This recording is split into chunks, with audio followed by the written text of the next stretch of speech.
Hello সবাইকে, সবাই কেমন আছো? আশা করি সবাই ভালো আছো। কুহিলি ব্লগে তোমাদের সবাইকে জানাই স্বাগত। এটা ছিল জন্মাষ্টমীর দিন। জন্মাষ্টমীর দিন কিন্তু আমার দুই ছেলেকেই কিন্তু আমি কৃষ্ণ সাজিয়েছিলাম, যেটা আমি প্রতি বছরই করে থাকি। তবে জানো তো, এইবারে কিন্তু ছোট ছেলেটাকে যে সাজাতে পারবো সেটা কিন্তু আমি একদমই ভাবতে পারিনি, কারণ ও কিন্তু প্রচণ্ড চঞ্চল। তো যাই হোক, মানে ও বুঝে যে মা যখন সাজিয়েছে মা তো ফটো তুলবেই। তো সেই জন্য কিন্তু আমি দেখলাম যে ও কিন্তু চুপচাপ সেজেও নিল, আবার ফটোও তুলে নিল। আমি তো দেখে পুরো অবাক। যাই হোক, তারপর কিন্তু দেখো আমি পুজোর জন্য সমস্ত কিছু আয়োজনও করেছিলাম। পুজোটা কিন্তু দিয়েছিলাম তার পরের দিন, কারণ আমার বাড়ির পাশে যে জেঠিমা থাকে সে মানে তারা হচ্ছে কৃষ্ণ ভক্ত। তো ওরা বলে যে নাকি জন্মাবার পরে যে আনন্দটা, সেই আনন্দ উৎসবে ওদের পুজো হয়। তো আমিও সেই জন্য পুজো দিয়েছিলাম। আমার বর ডিউটি যাবার আগে কিন্তু সমস্ত কিছু পুজোর বাজার করে দিয়ে গেছিলো। আমিও দেখো সুন্দরভাবে সমস্ত কিছু মাটির ভাঁড়ের মধ্যে মিষ্টি, লাড্ডু, তারপরে দুধ, ফুল, তুলসী পাতা, ফল মূল সমস্ত কিছু সাজিয়ে আমিও এবার পুজো নিয়ে যাব। তারপরে যেহেতু কৃষ্ণ বাচ্চা, তো সেই জন্য তার জন্য কিন্তু চকলেট, বিস্কুট, কেক সব কিছু কিন্তু সুন্দর করে আমি কিনেও এনেছিলাম। কারণ সত্যি কথা বলতে কি, জন্মাষ্টমীর পুজোটা একটু ভালো করে না দিতে পারলে না আমার মনটা যেন কেমন কেমন হয়। তারপরে তো আমি বিকালবেলাতে স্নান টান করে দুই ছেলেকে নিয়ে পাশের বাড়ি জেঠিমার বাড়িতে পুজো দিতে চলে গেলাম।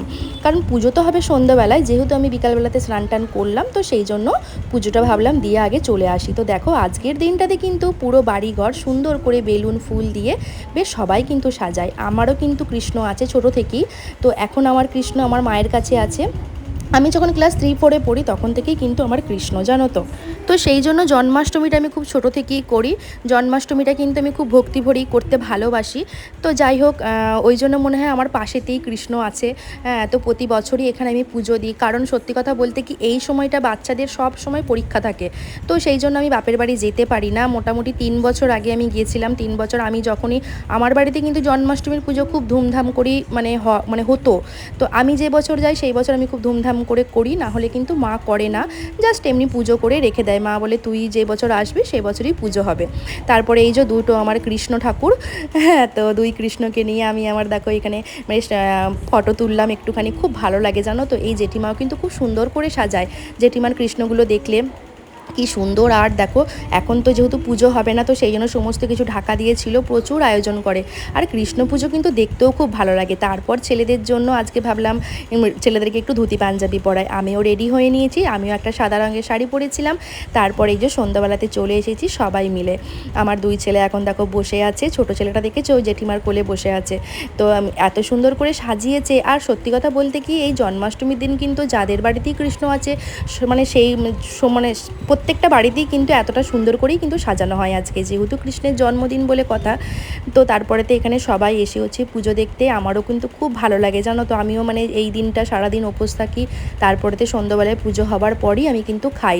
আগে তো আমি কিচ্ছু খেতাম না, মানে জল পর্যন্ত খেতাম না। তবে এখন যেহেতু বাচ্চাটা আছে সেই জন্য আমি চা শরবত খেয়ে থাকি। জন্মাষ্টমীর পুজোটা কিন্তু আমিও খুব ভক্তি ভরে করারই চেষ্টা করি। তবে আমার বাড়িতে যেহেতু কৃষ্ণ আছে, আমি তো প্রতি বছর এটা করতে পারি না, সেই জন্য মনটা খুবই খারাপ হয়। তবে দেখো মানে ঠাকুরের কি অশেষ লীলা, ঠিক আমার পাশেই দেখো কৃষ্ণও আছে। আমি কিন্তু প্রতি বছর এখানে পুজোটা দিই, তো মানে মনটা খুব ভালো লাগে। তারপরে এখানে অঞ্জলি দিয়ে এসে প্রসাদ খেয়ে তারপরে কিছু খাই। এখন আরতি হচ্ছে। আর এই ঠাকুরমশাইও দেখছিলাম খুব ভক্তি ভরে পুজো করছিল, খুব সুন্দর পুজো করছিল জানো তো, খুব ভালো লাগছিল।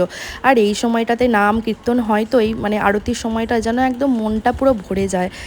তো চেষ্টা করব যে নেক্সট বছর যদি আমি যেতে পারি, তবে আমি যেন ভালো করে আবার আমার কৃষ্ণকে যেন সুন্দর করে পুজো করতে পারি। তবে এই সময়টা প্রত্যেকটা বছরই সমস্ত স্কুলে পরীক্ষা পড়ে যায়, তো সেই জন্য আর যাওয়া হয় না।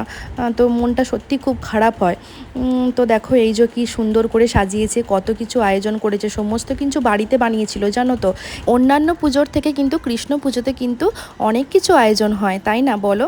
তো এখন পুজো হয়ে গেছে, এখন কৃষ্ণর ভোগ হচ্ছে। তো সেই জন্য এখন আমরা সবাই বাইরে আছি, দরজা বন্ধ করে দেওয়া হয়েছে। হ্যাঁ, তো এখন আগে ঠাকুর খেয়ে নিক, এটা হচ্ছে মানে মনের একটা ব্যাপার যেটাকে বলে।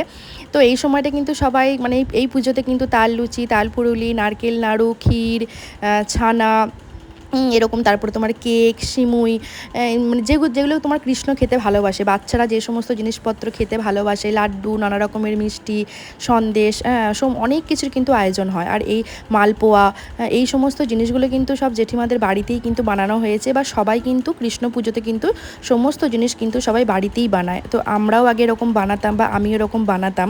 অনেক রকম মানে সুন্দর সুন্দর জিনিস বানাতাম যেগুলো বাচ্চারা খেতে পছন্দ করে। সেই রকম যেহেতু কৃষ্ণ বাচ্চা, তারপরে এই যে এখন ঠাকুরের ভোগ হয়ে গেছে, এরপর আমরা সবাই ঢুকে পড়েছি। এরপর সবাইকে প্রসাদ দেওয়া হবে। আর এর মাঝে দেখো আমার ছোট ছেলেটা দেখছো কীরকম বেলুন নিয়ে খেলা শুরু করে দিয়েছে। যত বেলুন আছে সব এখন ও চাইছে যে আমাকে বেলুন দাও, বেলুন দাও। কৃষ্ণ পুজো তো বাচ্চাদেরই আনন্দ। তারপরে এই যে এই দিদি কেকটা বানিয়েছিল, এখন কেক কাটিং চলছে কৃষ্ণ ঠাকুরের জন্মদিনে। তারপরে দেখুন জেঠিমা বসে পড়েছে পাতা নিয়ে, এখন সুন্দর করে সবাইকে প্রসাদ সাজিয়ে দিচ্ছে। এই পুজোতে কিন্তু প্রসাদও কিন্তু অনেক রকম হয়, সুন্দর করে কিন্তু প্লেটে সাজিয়ে কিন্তু দেখতেও খুব ভালো লাগে। নানা রকমের জিনিস যেহেতু বাড়িতে বানানো হয়, তো সেই জন্য এখন দেখো জেঠিমা দেখো সবাইকে সুন্দর করে সাজিয়ে দিয়েছে। দেখছো কত রকমের আইটেম। এর মাঝে এখনও 2-3টে আইটেম ছিল, সেটা আমার ছেলে অলরেডি তুলে খেয়ে নিয়েছে।